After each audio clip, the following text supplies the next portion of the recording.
Hello दोस्तों। आज हम बना रहे हैं प्याज की चटनी।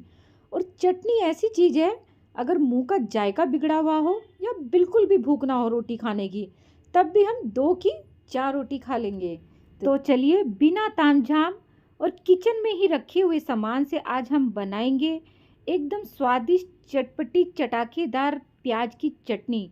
तो उसके लिए सबसे पहले हमने यहाँ प्याज ले लिए हैं, और ये प्याज मैंने यहाँ पर 5 लिए हैं। पांचों प्याज हमारे यहाँ पर मीडियम साइज़ के हैं। आपके पास अगर छोटे प्याज हैं तो आप मात्रा ज़्यादा ले लीजिए, क्योंकि इस चटनी को हम स्टोर भी करेंगे तो थोड़ी ज़्यादा ही बना रहे हैं। अगर आप भी चटनी स्टोर करके रखना चाहते हैं तो आप भी प्याज ज़्यादा मात्रा में ही लें। बस इस तरीके से हमें इसके स्लाइसेस यहाँ पर कर लेने हैं, यानी कि पतले पतले स्लाइस हमें सारे प्याज के कट कर लेने हैं। जो ऊपर से इसकी डंठल है वो हमें निकाल देनी है, उसका इसमें कोई भी यूज़ नहीं है। तो चलिए स्लाइसेस हमारे यहाँ पर हो गए हैं, और जैसे ही हम इनको तेल में डालेंगे तो इन प्याज की जो स्लाइसेस की परतें हैं वो अपने आप से निकल जाएगी, यानी कि खुल जाएंगी और अच्छे से पक भी जाएंगी। तो चलिए गैस पे चढ़ा लेते हैं एक कढ़ाई भारी तले की। हो सके तो भारी तले की ही कढ़ाई लीजिए, कैसी भी कढ़ाई हो आप इसमें इस्तेमाल कर सकते हैं। और इसमें डाला है हमने 1 चमचा ऑयल। आप यहाँ पर सरसों का तेल भी इस्तेमाल कर सकते हैं अगर आप सरसों का तेल खाना पसंद करते हैं। अब इसमें डालेंगे 8-10 कलियाँ लहसुन की। लहसुन की जो इसमें मात्रा है हम कम ही रखेंगे, क्योंकि हम ये चटनी प्याज की बना रहे हैं तो प्याज की मात्रा ज़्यादा रखेंगे। तो लहसुन को हम यहाँ पर थोड़ा सा भून लेंगे, ज़्यादा नहीं। और हाँ, हमने यहाँ पर तेल की मात्रा थोड़ी सी ज़्यादा रखी, क्योंकि हम इस चटनी को स्टोर कर रखेंगे तो इसमें तेल थोड़ा सा ज़्यादा ही जाएगा।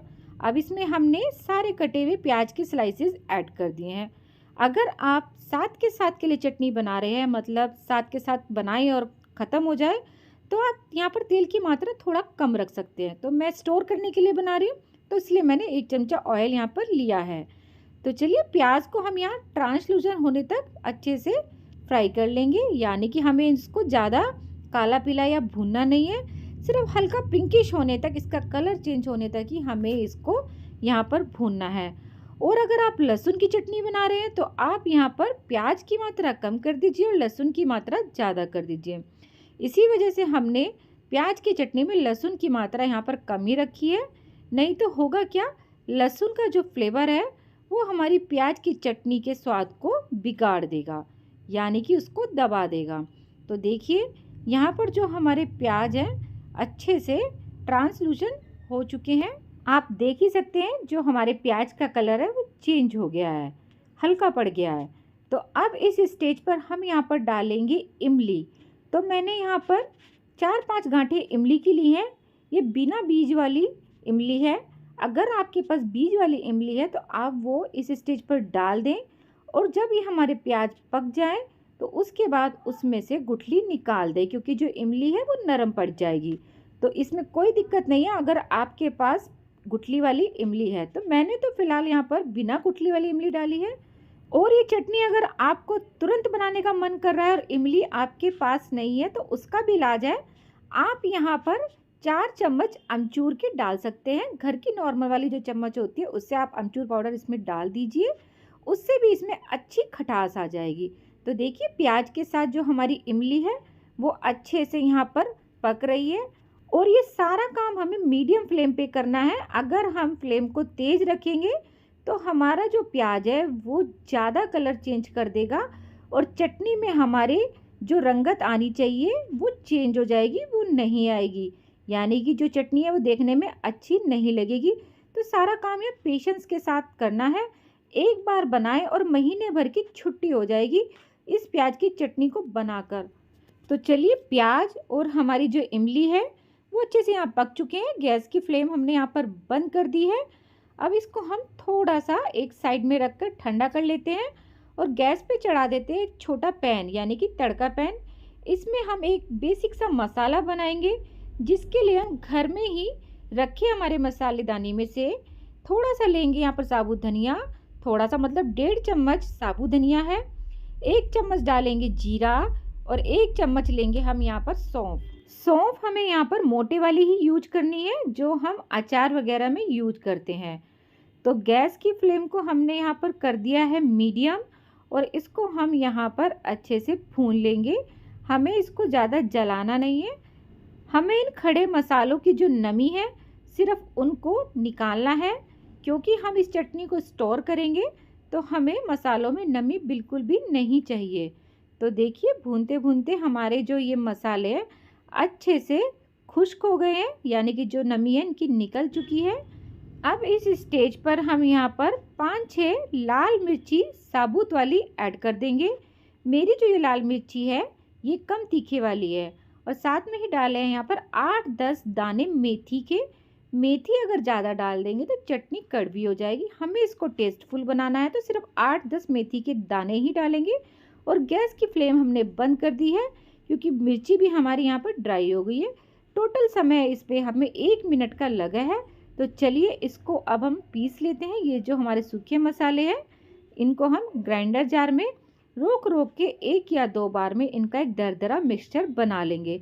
हमें इनको बिल्कुल भी बारीक पाउडर की फॉर्म में नहीं पीसना है, क्योंकि हम चाहते हैं हमारी चटनी खाने में जितनी टेस्टी हो, दिखने में उससे भी ज़्यादा अच्छी लगे।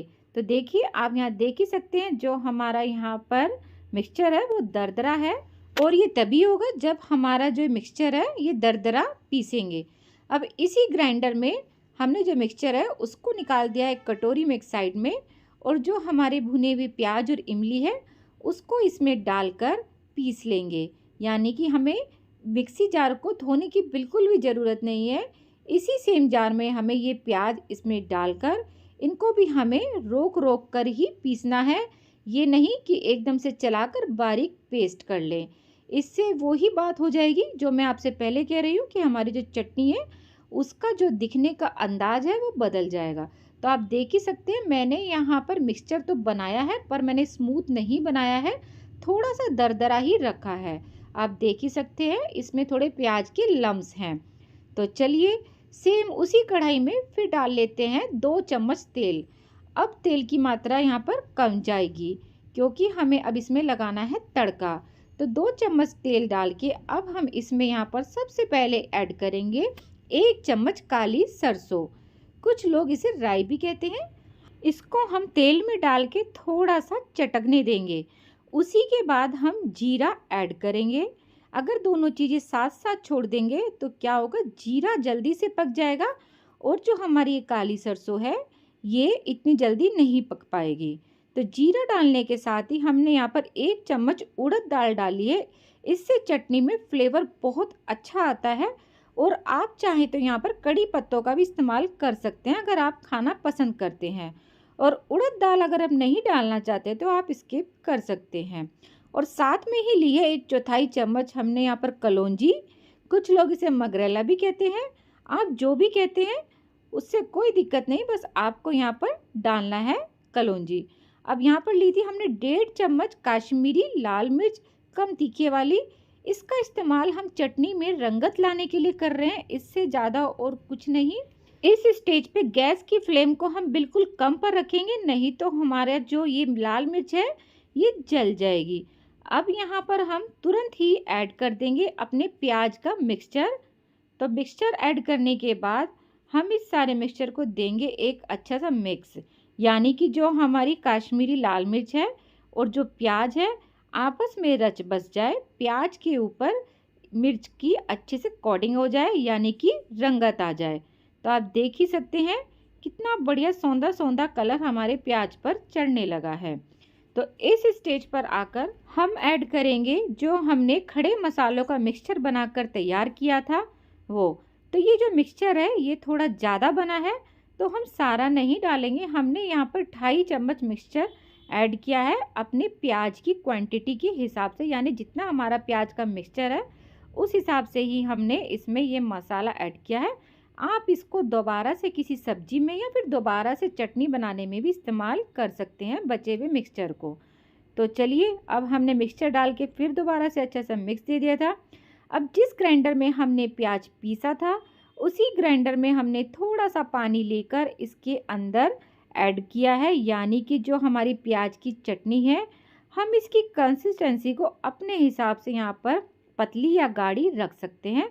जितनी भी आपको चटनी यहाँ पर गाढ़ी पतली चाहिए, आप अपने हिसाब से यहाँ पर थोड़ा बहुत पानी ऐड कर सकते हैं।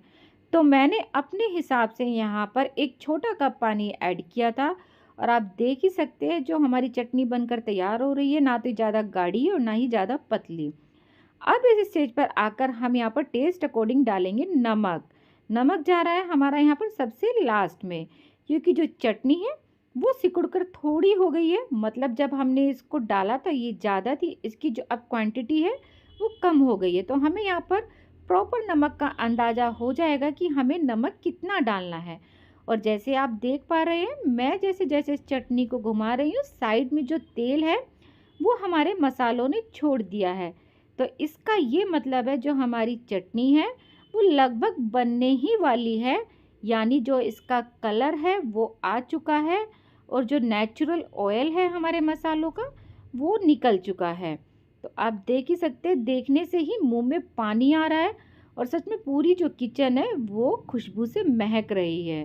तो ऐसी चटनी अगर बन जाए तो कोई बिना भूख के भी 4 रोटी ज़रूर से खा जाएगा। और अगर मुंह का टेस्ट बिगड़ा हुआ हो तो आप सब कुछ छोड़कर इस चटनी को खाएं तो सच में सारी सब्जियां इसके आगे फेल है। इतने मस्त और गजब की चटनी ये बनकर तैयार होती है। इस चटनी को बनाते समय हमें एक खास बात का ध्यान रखना है कि चटनी जितनी अच्छे से हमारी पकेगी उतने दिन ये ज़्यादा स्टोर रह पाएगी। अगर हम इस चटनी को पकाने में थोड़ी सी भी कंजूसी कर देंगे या कच्चापन छोड़ देंगे तो चटनी हमारी स्टोर ना रहकर जल्दी ख़राब हो जाएगी। तो आप देख ही सकते हैं हमने चटनी को यहाँ कितने अच्छे से पकाया है और चटनी कितने अच्छे से यहाँ पर साइड में तेल छोड़ चुकी है। तो लगभग चटनी बनकर हमारी यहाँ पर तैयार हो चुकी है। जितना हमें इसके साथ काम करना था उतना हो चुका है। तो गैस की फ्लेम अब हम यहाँ पर कर देते हैं बंद और चलिए चटनी को कर लेते हैं सर्व। प्याज से बनी इस चटनी के सामने अच्छे से अच्छे ढाबे और रेस्टोरेंट की बड़ी से बड़ी सब्जियां, महंगी से महंगी सब्जियां भी फेल हैं। घर के ही कुछ छोटे मोटे सामान से बनी ये चटनी एक बार इस अंदाज से आप ज़रूर बना कर देखें।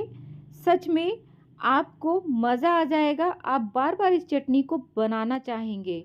आप इस चटनी को पूरी, पराठे, नान या फिर डोसा सभी के साथ खा सकते हैं। सभी के साथ इसका फ्लेवर बहुत अच्छा जाएगा।